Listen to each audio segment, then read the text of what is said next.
Triglav National Park encompasses the majestic Julian Alps of Slovenia. The park is renowned for its pristine natural beauty, diverse wildlife, and extensive network of mountain huts and hiking trails, including historically significant paths from World War I. In August of 2023, we spent 2 weeks in Slovenia while in Europe for the summer. This gave us an opportunity to fast-pack a section of the Slovenia Mountain Trail, traversing the entire park and summiting Mount Triglav, the highest peak in the country. And while we expected Slovenia to be beautiful, the landscapes of the Julian Alps completely blew us away.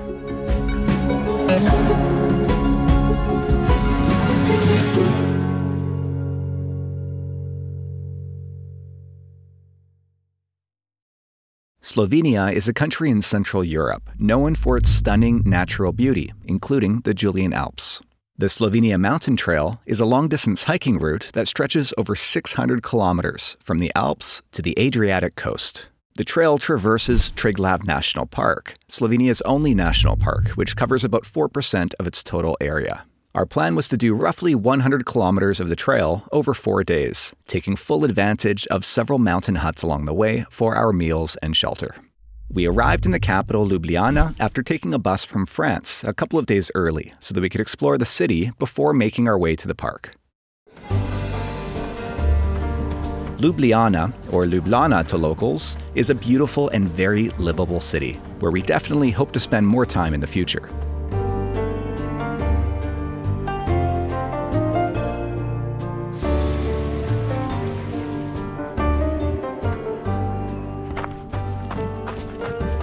The country had been hit with severe storms and flooding just a week prior in what was said to be its worst natural disaster ever. So we were keeping an eye on the trail reports from the Mountain Association, but the storms seemed to have mostly affected the northeastern region of the country, far from where our itinerary would take us.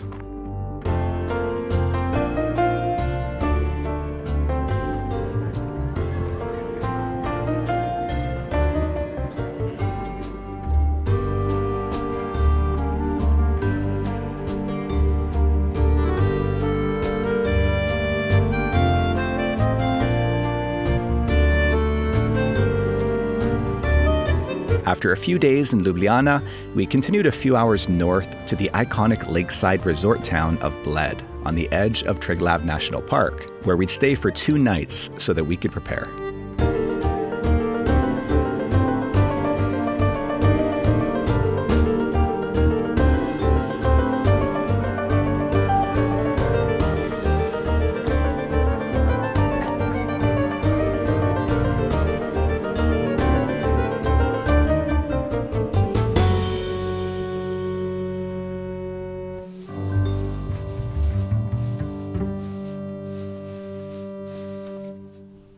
All right, so we are finished prepping our gear for tomorrow, for our fast pack. And this one's gonna be a little bit different than some of the other ones that we've done, things like the Tour de Mont Blanc, because we are summiting Slovenia's highest mountain, and we're staying at its highest mountain hut, along with a few other ones.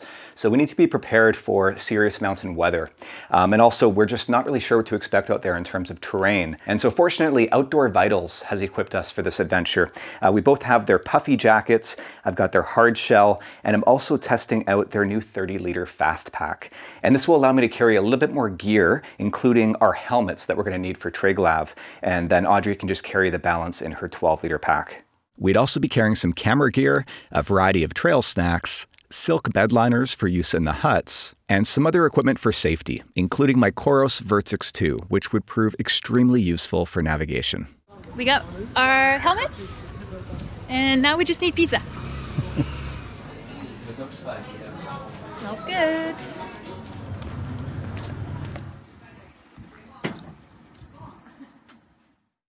Our first day would start off with a runnable 12-kilometer approach along the Vrata Valley. Our trail would then turn sharply upwards along a series of Via Ferrata routes, where we'd climb into the clouds before eventually reaching our home for the night at the highest refuge in the country at 2,500 meters, right below the summit of Mount Triglav. That morning, we caught a bus about an hour west to Mostrana to reach our trailhead.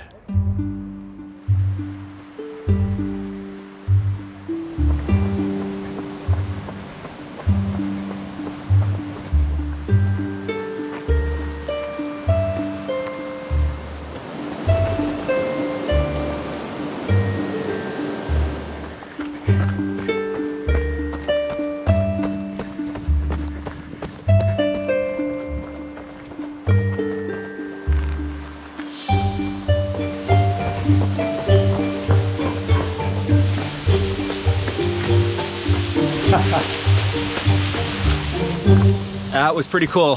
So that was caused by layers of sedimentary rock settling in between layers of volcanic rock. And the sedimentary rock erodes, leaving the more solid volcanic rock above and below, creating that sort of balcony effect.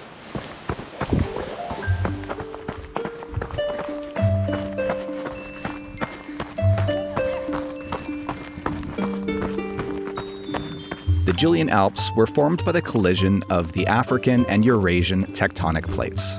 This caused the uplift and folding of sedimentary rocks, composed predominantly of limestone and dolomite and formed from ancient seabeds, creating the high peaks and rugged terrain seen today.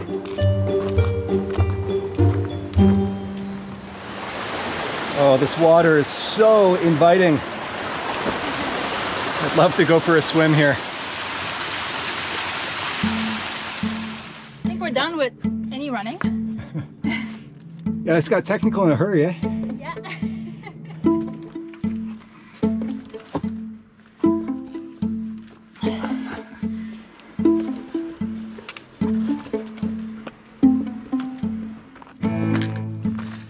So our goal today was basically just to make it to the refuge before the forecasted thunder showers roll in. We can see some clouds developing now. And that's of course why we're not trying to summit Triglav today, but instead we'll get up extra early tomorrow morning and try to beat both the crowds and the thunder showers, because it does look to be clear for most of tomorrow.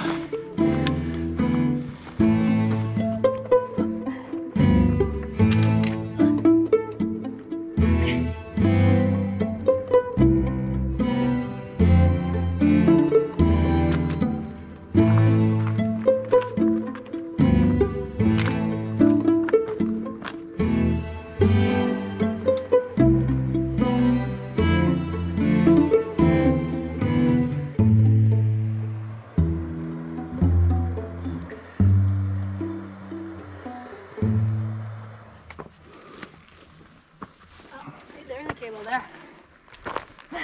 Oh wow. Okay. Looks like our first true via ferrata of the route. This is where we see if we already regret not taking a harness. Well, let's put our lids on at least. It's a little bit nerve-wracking without via ferrata gear. We have our helmets, of course, but hey there. Cable with your left hand, yeah. And then reach up for the next rung. Okay. Don't show this to my mom, okay? Okay, that wasn't so bad. Wasn't so bad, right? A little warm up. We didn't even notice that little chamois that was chilling there. That's one of the reasons we have our helmets, is because there's lots of wildlife here. It's quite tame. They come quite close to the trails and they can kick rocks off ledges at any point. And of course, there's a chance of rockfall from other hikers as well. So that last little climb there was actually quite protected by the rock to our left. It didn't feel as exposed as it might have looked from the bottom, but you definitely want via ferrata equipment, a harness that is, for this route if you're unsure, if you're uncomfortable. But in our case, we didn't want to have to carry it for 4 days, so we figured we'd go with just lids.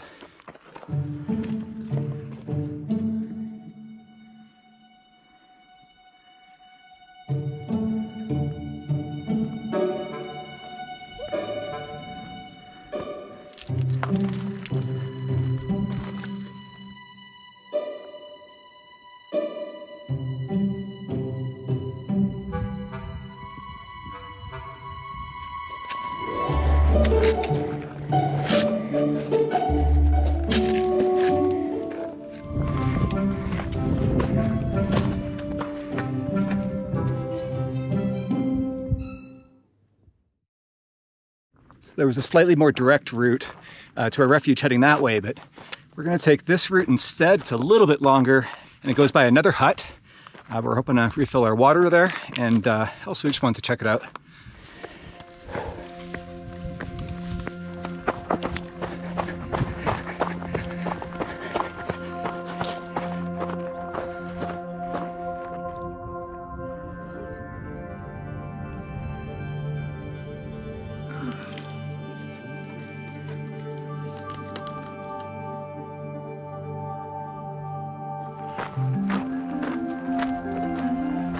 So we're on our way to our refuge now. It's less than 2 kilometers away, just up this big climb here. And there's quite a bit of thunder off in the distance. So we figured we shouldn't dilly-dally too much more here. And we got Triglav up in the clouds there. It gets pretty busy because Triglav is, of course, Slovenia's highest mountain, and it's considered a rite of passage to summit it. They say you're not a true Slovene until you have. And in fact, my barber the other day in Ljubljana, he's originally from Turkey. He's been here for, I think he said 9 years. And he said he's waiting till he gets his citizenship, but as soon as he does, he'll come up and climb the mountain to make it official.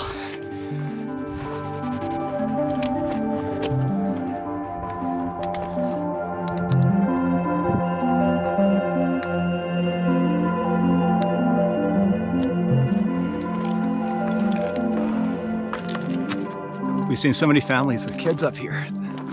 It's quite inspiring. We asked for our kids in 10 years.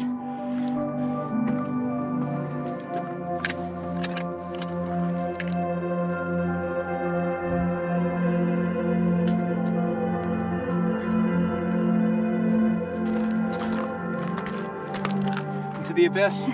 Yeah. Does it look okay? Yeah, that's where we go. Down here.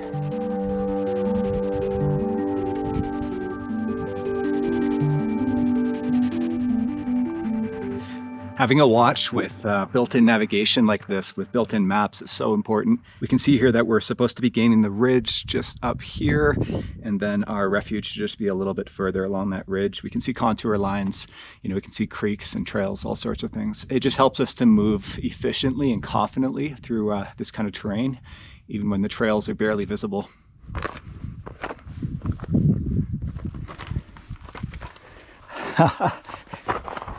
Just keeps going. We're close. I can see the finish line. Maybe one more up and over. Maybe a couple, I don't know.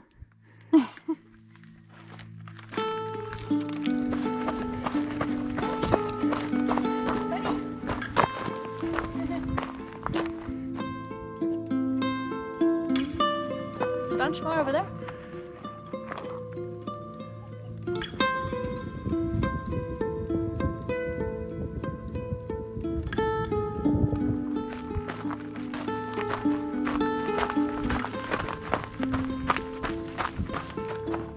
Big refuge. Oh, it's huge.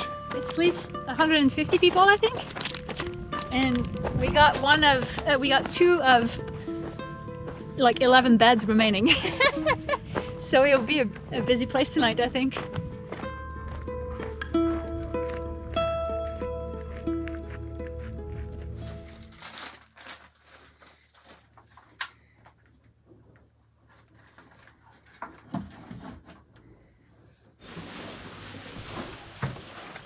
Oh my God.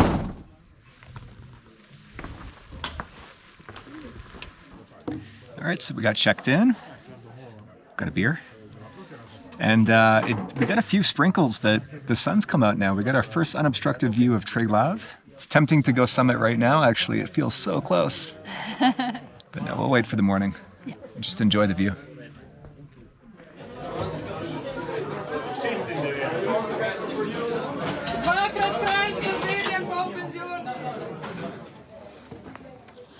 Macaroni and something delicious for dessert.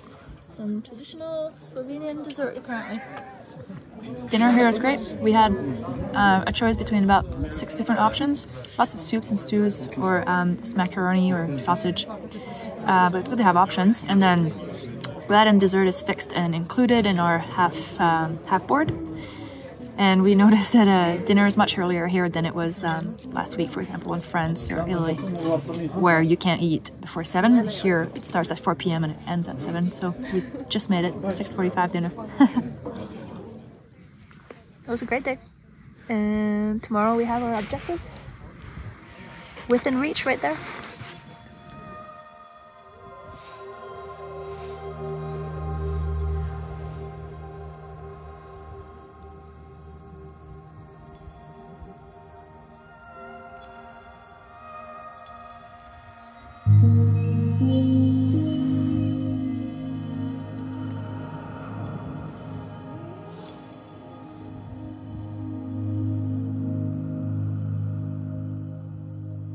Wow.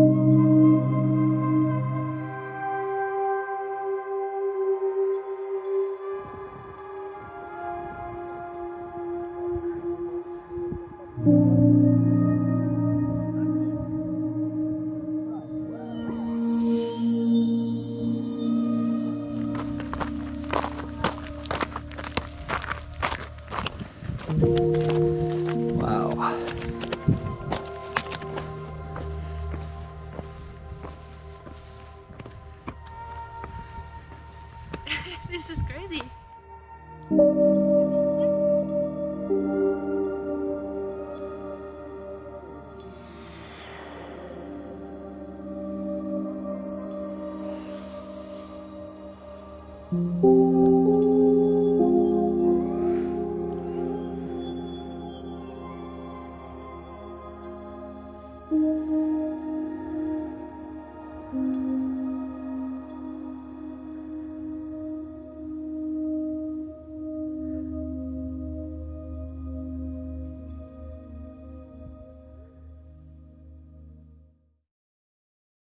The morning of our second day, it was finally time to summit Mount Triglav.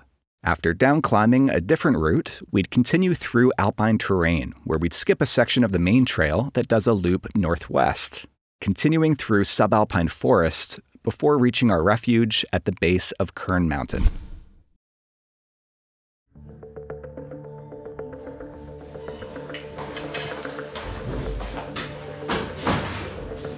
Okay, so it's Monday morning. We had breakfast shortly after 6, and it's just before 6:30.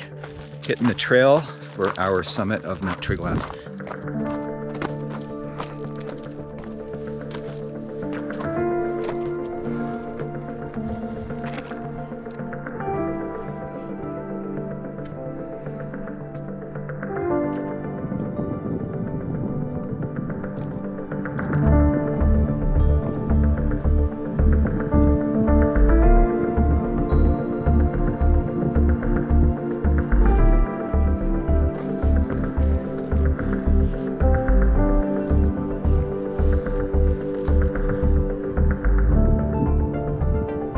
The first places where a harness wouldn't hurt.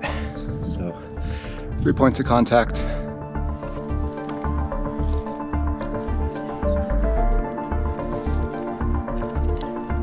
Yeah. Looks like it has nice steps, just no fall zone. Yeah, nice work.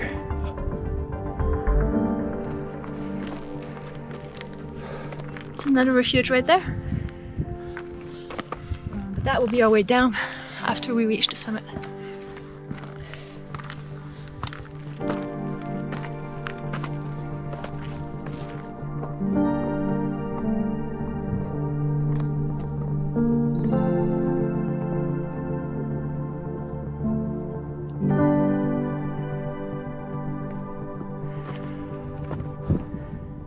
Final cracks, I think.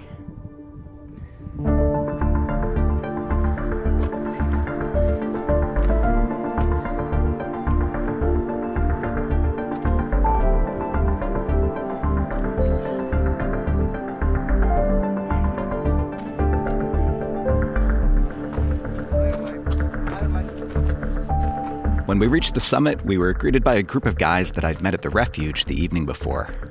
Hi, Jeff. Nice work. Nice job. Job well done. Good job. You're officially Slovenian. Yeah. I'm late. I'm 27 and I'm late. And like it's a rule or tradition, yeah, for that each Slovenian should at least once in a lifetime, yeah, be there. But yeah, if you look at our flag there, it's on the flag. How they say symbol, yeah. Oh, like the peak. Somebody's selling beers right there. You know, it's absolutely killing me that I can't fly my drone here. Drones are completely prohibited in Triglav National Park, and it's pretty strictly enforced with fines. They monitor social media. Man, would I get some incredible footage this morning. You'll have to just imagine it. Oh, I missed it. Amen.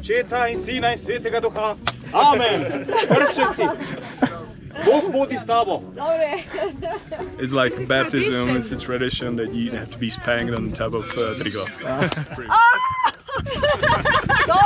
Pronto, zdaj pa ti še enkrat, ker te sem enkrat. Z os je bilo, že bolelo je.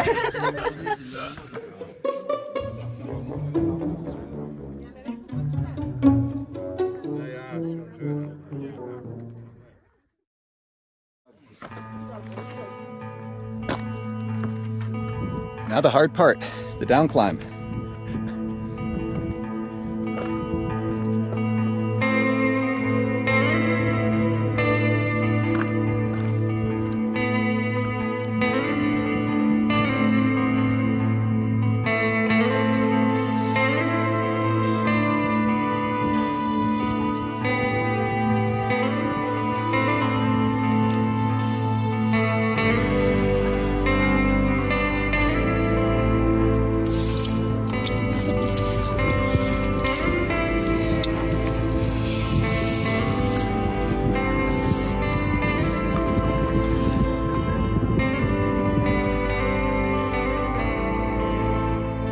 So that descent wasn't too bad. We had to negotiate a few busy bottlenecks, but we took a different route down, a little less exposed, but still pretty exciting. We're happy with our decision to forego the harness. We were never, uncomfortable. We were never outside of our comfort zone, but that's a very personal choice. And I definitely recommend that anybody who is newer to the mountains, who doesn't have experience with scrambling and exposure, I definitely recommend that you do rent a Via Ferrata set. That'll come with gloves, which would be helpful as well. That's something we could have used today. And then you can decide to use it or not, maybe for just one or two of the more exposed pitches, but at least you'll have that choice. So we're just taking a quick break here and at a refuge below the summit, and we were hoping to fill up our water, but there's not even anything to filter. There's not even hand washing sinks here.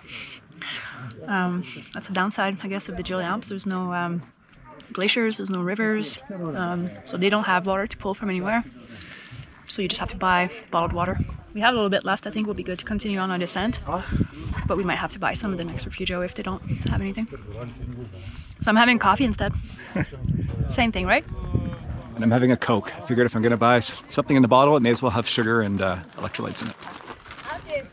So we've got a really great view from here of where we just came from. That was the first false summit there on the right, and then the ridge that we crossed to gain the true summit there over on the left.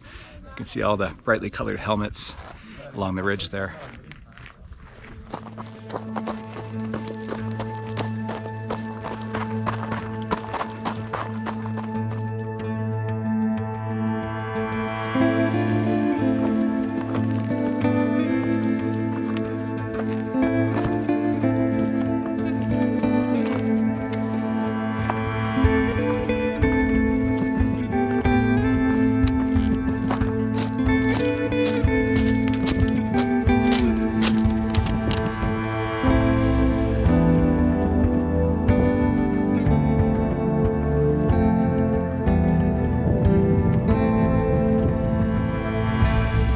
As you can see, there's not a lot of running on this route. This is definitely more of a light mountaineering route as opposed to a running route. So it's hard to call this fast packing. We're not going very fast. And we're not even doing very big days, at least not on paper. But our fitness does help, as well as our fast and light approach. Our bags are, obviously on the lighter side. We're used to dirt bagging it and carrying the absolute minimum. This was one of the challenges in planning this route as well. There wasn't a lot of information available, nothing like compared to the Tour de Mont Blanc.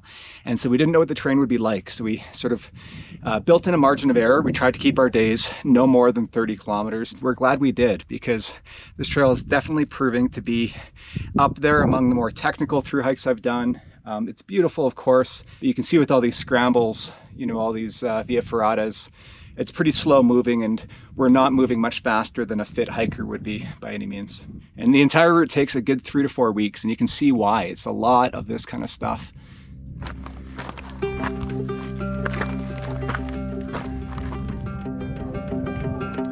All right, we bought some water. That bottle, guess how much? How much was it? €6. €6 for a liter of water. Liter and a half. I'm never gonna financially recover from this.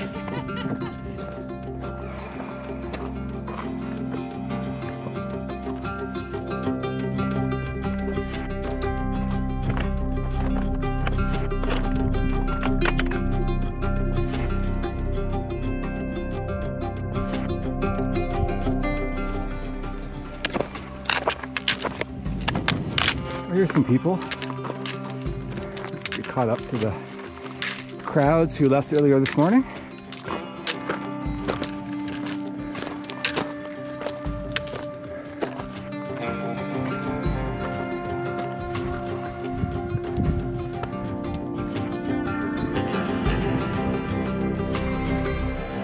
There's just no free miles on this route.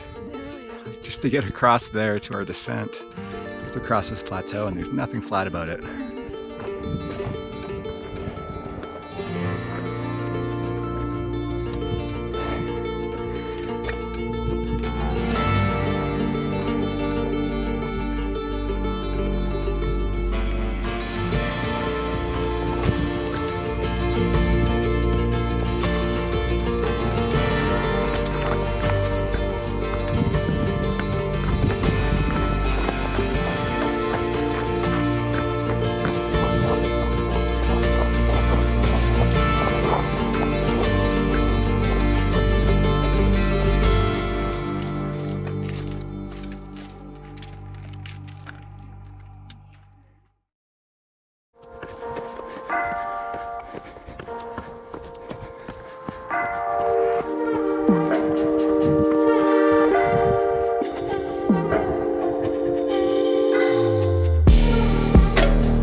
Beautiful alpine lake up here. Real sight for sore eyes on such a hot day like this, but unfortunately we can't swim in it because swimming in alpine lakes is not allowed in the park. So we'll have to admire it from afar.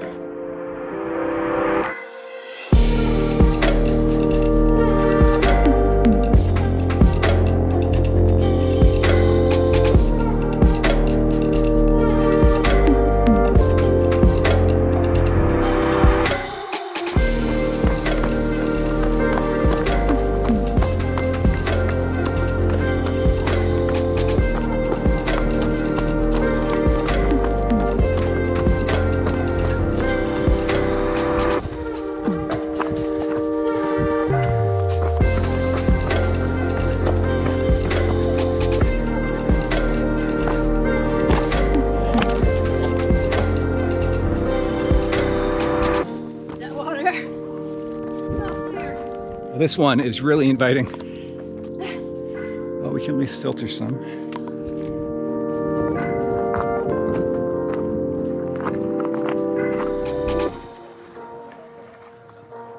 Are we supposed to be sharing that? Sorry, no. You'll have to get your own. It's so good. So I got my own apple strudel. Good, because I already finished mine. Just like my grandma used to make.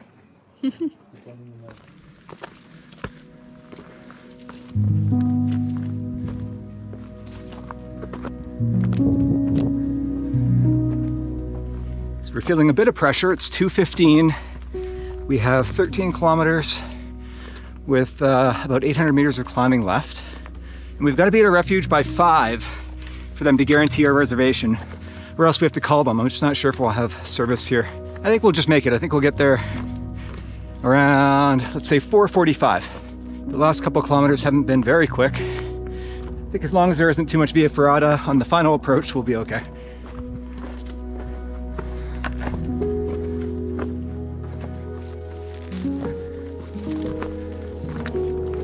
Sure nice not having to worry about bears.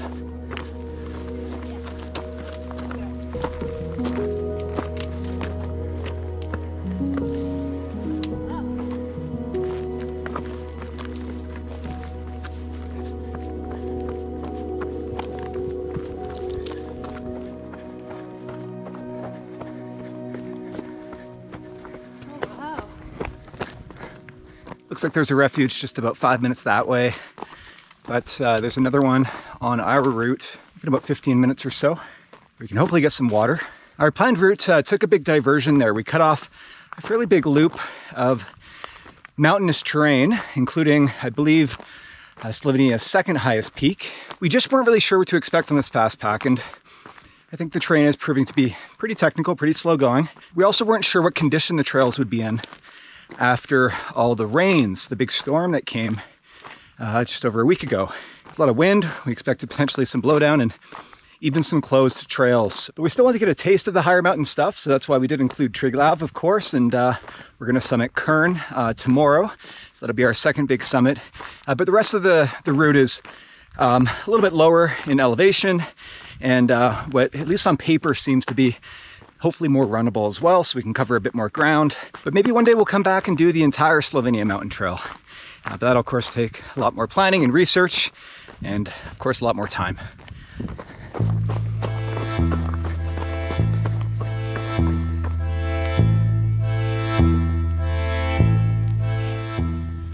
Some precious, expensive liquids over here. This is 6 for 450. Ooh. Better savor that Coke.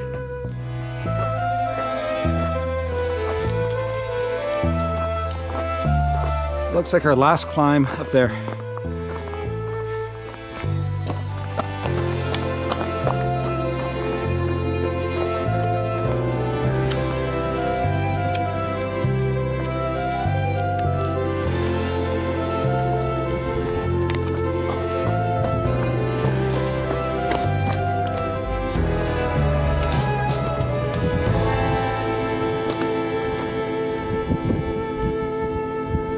All right, we're on the home stretch now. Just over 4 kilometers to our refuge, under 100 meters of elevation gain, so it's mostly downhill.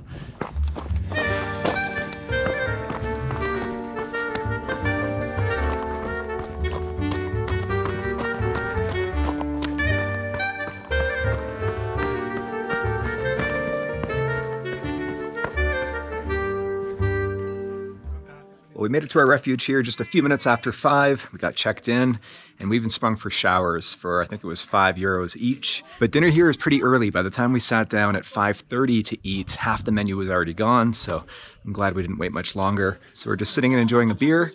Breakfast isn't until 7 in the morning, so we won't be able to get quite as early of a start tomorrow. What you got there? We were still hungry after dinner, so we ordered some French fries for dessert. Huh? Our third day would start with a difficult 1,000-meter climb to the summit of Kern. We'd then follow a ridge full of relics from the First World War, before reaching a long traverse that would continue through a pass and above a neighboring valley. It's here that we'd reach our refuge at the site of an alpine dairy farm located on a highland pasture. We got eggs. That looks like butter, coconuts. So a bit of a later start today. Breakfast wasn't served until 7 a.m., so we were on the trail around 7:45. It looks like it's going to be another beautiful day, another hot day. We arrived at the refuge yesterday just after 5 p.m., which was no problem. People were streaming in until well after 7 o'clock, and dinner was served until 7:30.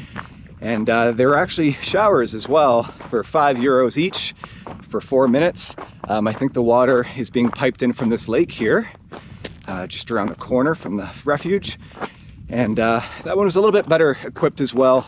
Looked to have 4x4 road access. There was a farm right nearby.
Some more First World War artifacts up here.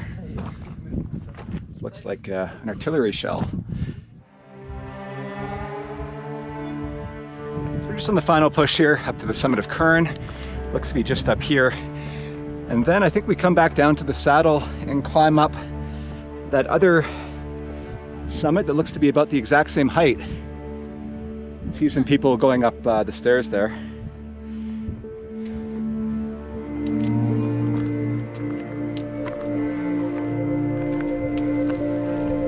That is a really cool hut over there, hanging off the side of the mountain just below the summit.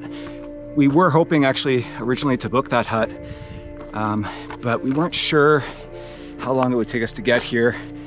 And I think in hindsight, it's a good thing. That would have made yesterday a pretty big day with an extra 1,000-meter climb to finish it off. But man, this would have been a cool spot to stay.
So over in this direction, you can see Triglav, which we summited yesterday, of course. And just to the left and a little bit further behind is the range that we had to skip on this route. That's part of the Slovenia Mountain Trail. But then in front here, you can see our route for today, starting down by the lake and then all the way up to the summit here. And over to the left, out west, I believe that's looking into Italy. And a little bit further north, you can see into Austria as well. All of those peaks off in the distance. To the east, we also had a view of our long traverse that lay ahead.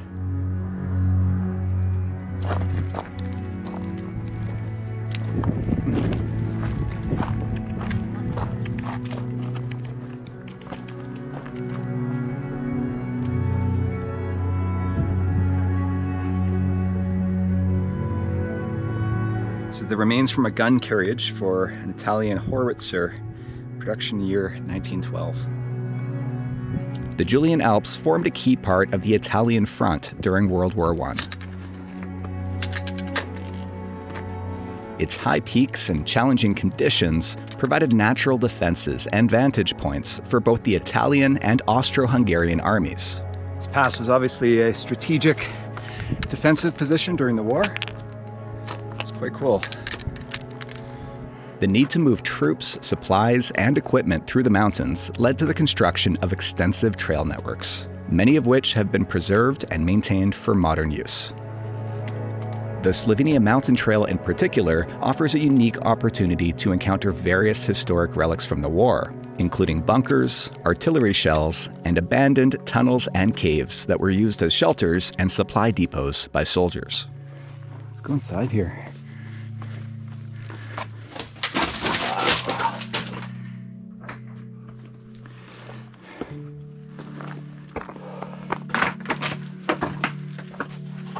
Looks like that goes in pretty far. Today, these are sites of historical remembrance, with numerous war memorials, cemeteries, and preserved trenches that commemorate the soldiers who fought and died in the region.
constant view today of Triglav over there.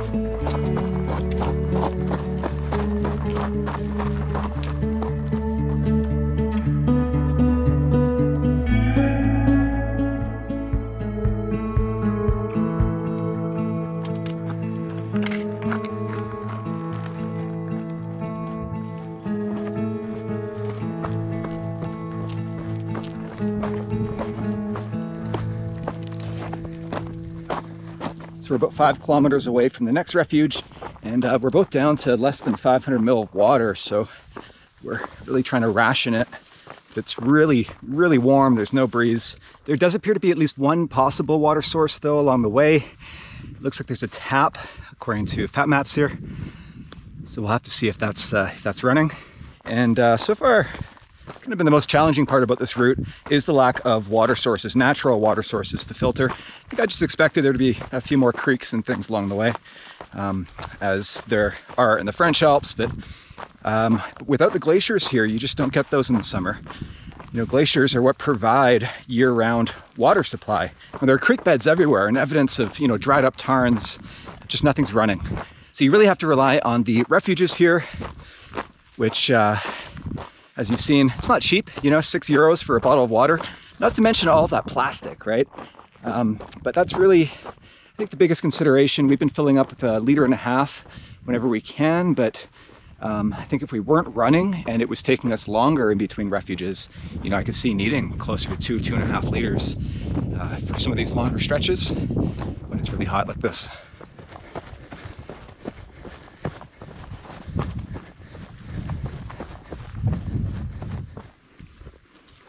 So we did manage to get water. We made it to this little refuge here.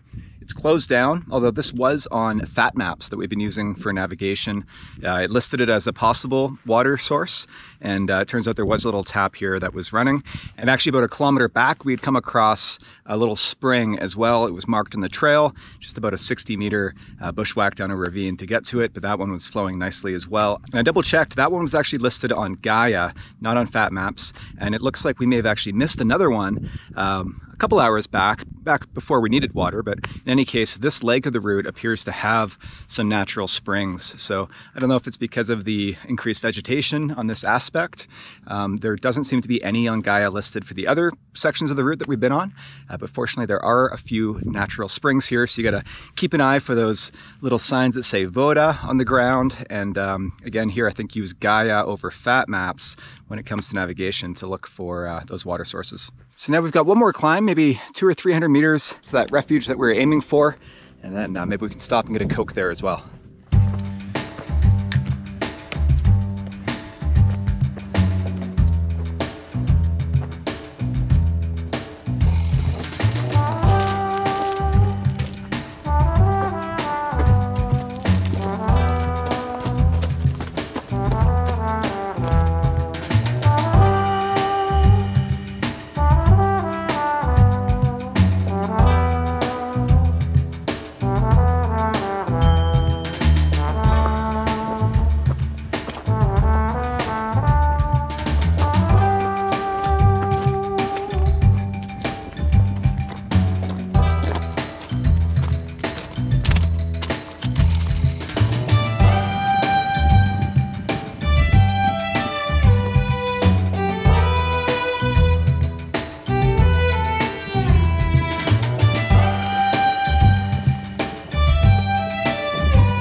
So it turns out the refuge up here is, I think, just somebody's house. But there is a tap, so we're gonna fill up our bottles, maybe soak our buffs in our hats, and then it looks like we have another 1.5 hours till our refuge, our home for the night. But it's a good thing we had water at the bottom of that climb, and then this water will get us to the finish, no problem. Oh, that feels good.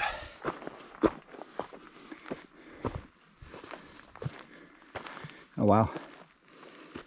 That must be our refuge over there.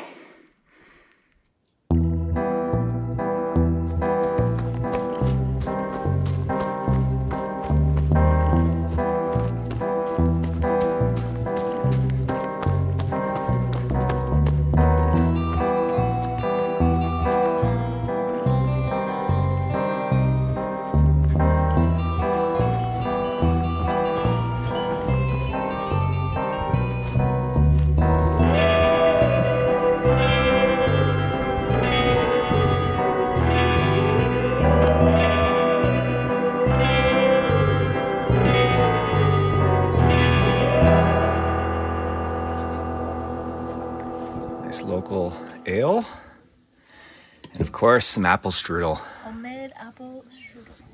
So this hut is definitely the best equipped of the ones that we've stayed at so far. There's road access. It's on the location of a farm. There's a little cheese place just down the hill here. So why don't I give you a tour and I'll sort of talk about how this one differs from some of the other huts that we stayed at. So all the huts have a kitchen and a little bar area. Some are bigger than others. This one's quite large. It's got an overflow area in there by the looks of it. And they all serve things like fruit juices and beer and water. The prices vary depending on how remote the access is. And then they usually have an a la carte menu as well as a fixed menu if you do the half board like we're doing, which is dinner and breakfast. So we got quite lucky tonight. We got upgraded to a private room. This room has 2 bunks, so room for 4 people. Last night, actually, the same thing happened. We were supposed to be sharing with 2 other people, but I guess they didn't show up. But the night before, we were in a 12-person dormitory. And you can imagine that it gets pretty noisy with all the snoring and people getting up and going to the bathroom. So if you can afford it, and if you book long enough in advance, especially as a couple, I definitely recommend booking a private room. But either way, bring your earplugs and maybe even a lightweight face mask if you have one. And most huts require that you bring your own bed liner. We use a lightweight silk one from Rab, the same one that we used on the Tour de Mont Blanc. Some of them will provide you with disposable ones, most of them don't. And if you don't have your own, they're gonna probably charge you for a rental. But most huts do provide slippers. So you can leave your boots downstairs and put slippers on as you walk around. Many of the huts do have showers. Here in Slovenia, they charge you for use, but they don't provide towels or any kind of shampoo or soap. So make sure you bring a quick dry towel if you plan on using the showers. And don't expect those at the higher mountain huts, like up near the summit of Triglav. There's typically always at least one place to charge phones and batteries. Usually there's at least one plug in a room, in a dorm, and often there's a common area where you can plug in as well. And of course, remember to bring your power adapters if you need one. But we always like to travel with a small power bank as well, because we rely on our phones quite a bit for navigation while on the trails.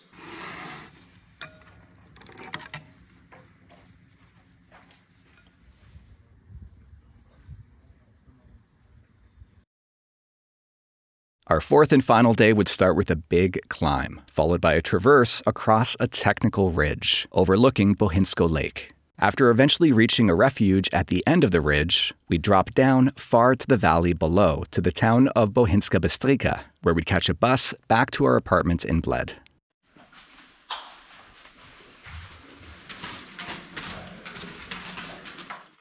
Yeah, this pack's been working out really well.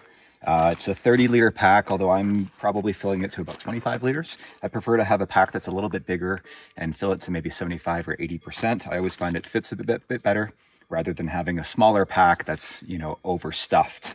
I've got 2 flasks up front and pockets with all the food I need for the day, lots of room for snacks. And then I've got a spare flask that I'm keeping on the side in the pouch. On the back of the pack, I'm storing my poles at the bottom. And then there's this big kangaroo pouch where I can keep, you know, anything that's wet or like my dirty running clothes now, as well as my 360 camera I stuff in there. It is a roll top, so I can roll this right down and then put my helmet on top. And I'm basically just using the strap for the roll top, putting it through the helmet to lash that down, which has been working out really great as well. We of course needed helmets for Triglav and for a couple of the other Via Ferratas on the route. So yeah, the pack's been fitting really well overall. No points where it's rubbing and it doesn't bounce too much, you know, for such a large pack. I think overall this one's a winner. Okay. Okay, it's day 4, 7:30. We are on our way up to the ridge, and unfortunately there is weather in the forecast, possibly some thunder showers for this afternoon. We're just talking to the guys here at the refuge, and they suggested that we get up to the ridge and sort of assess from there. The weather system on the other side tends to be a little bit different than on this valley. And he said he definitely doesn't advise trying to navigate that ridge in the clouds. So it sounds like it could be a pretty tricky one as far as route finding goes. And also we don't want to get caught up there in a lightning storm, obviously. And also he confirmed that there's no water now from here until the refuge at the end of that ridge. So that's gonna make it a little bit trickier as well. So anyway, we're gonna get up there and reassess and see what we're dealing with.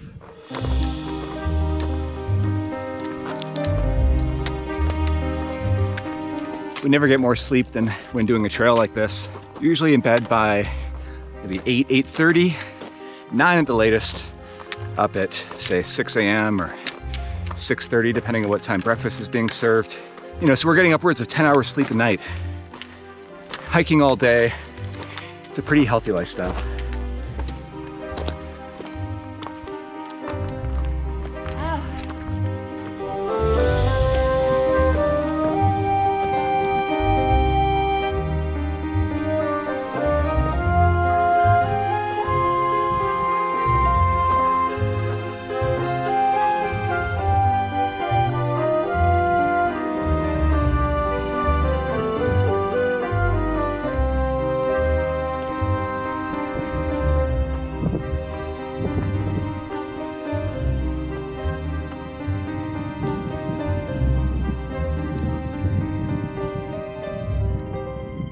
That's where we came from yesterday. That's Kern Mountain over there. It's just a little bit hazy, but you can see it way off in the distance there. And we're not totally sure where we're going. We're gonna drop down to this shoulder here, and then our trail, I think, drops down a little bit and maybe follows this ridge behind us. We're not totally sure. There's actually a ski lift over there as well. We'll have to see. We'll know, I guess, once we start dropping down.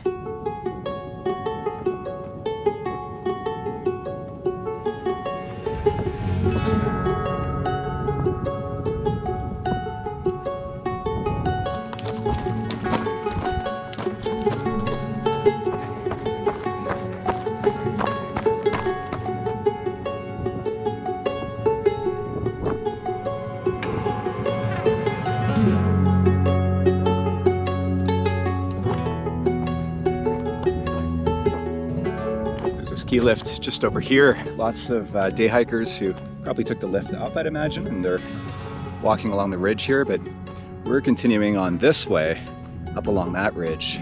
Looks like way up there, off into the distance.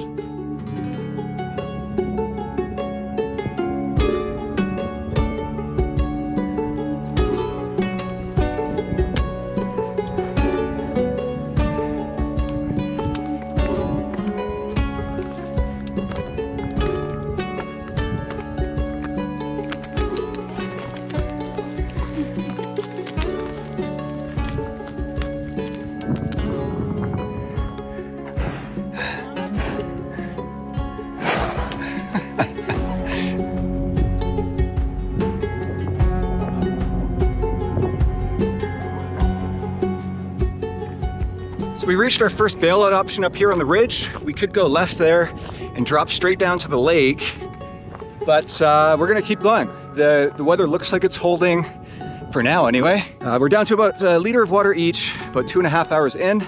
Our summit is just up ahead there. So far, so good.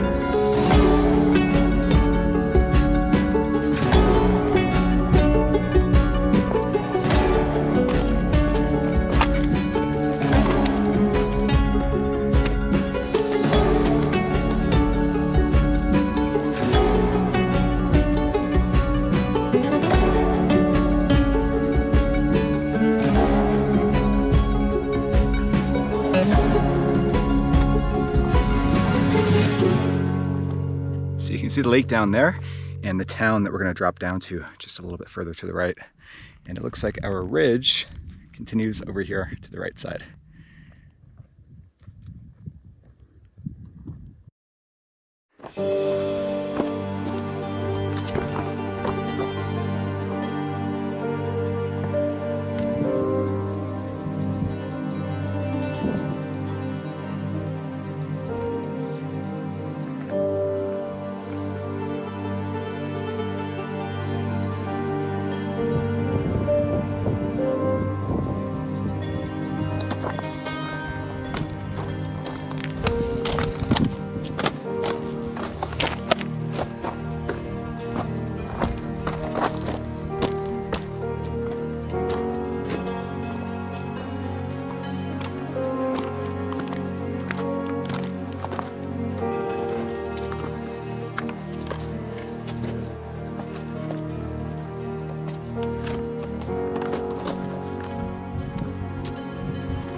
Oh, I think that must be the refuge.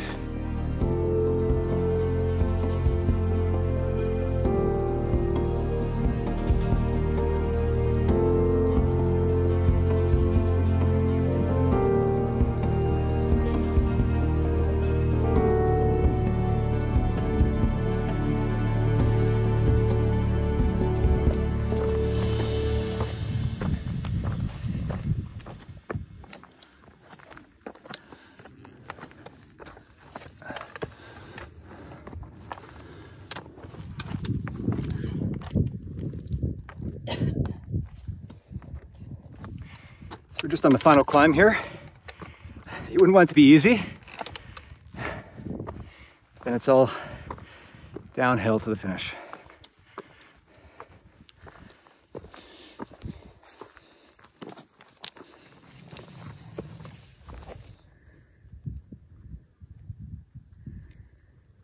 Slovenian Coke. Yeah. So we made it to the refuge at the end of the ridge. And once again, that weather that was forecast didn't materialize, although the clouds did make for some really cool kind of moody weather and some nice images for sure. That ridge was pretty slow going, but it was super fun. It took us just over 5 hours to get here. We managed to just barely ration our water. And from here, we basically just have a really long descent down into town. We had read last week on the Mountain Association's website that at least a segment of a trail that we were planning to take might be closed because of damage from those storms just over a week ago.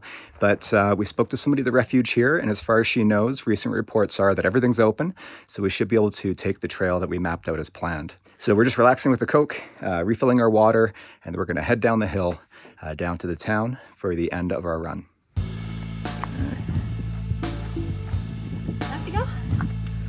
All downhill, 7.7K. The Julian Alps exceeded our expectations in every way and left us wanting more. So Slovenia is definitely somewhere that we plan to spend more time in the future.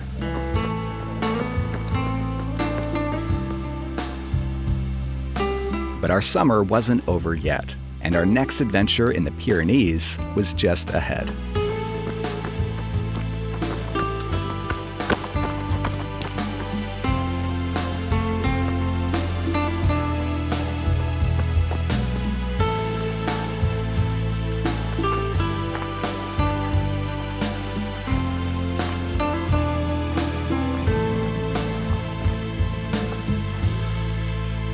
Welcome to civilization.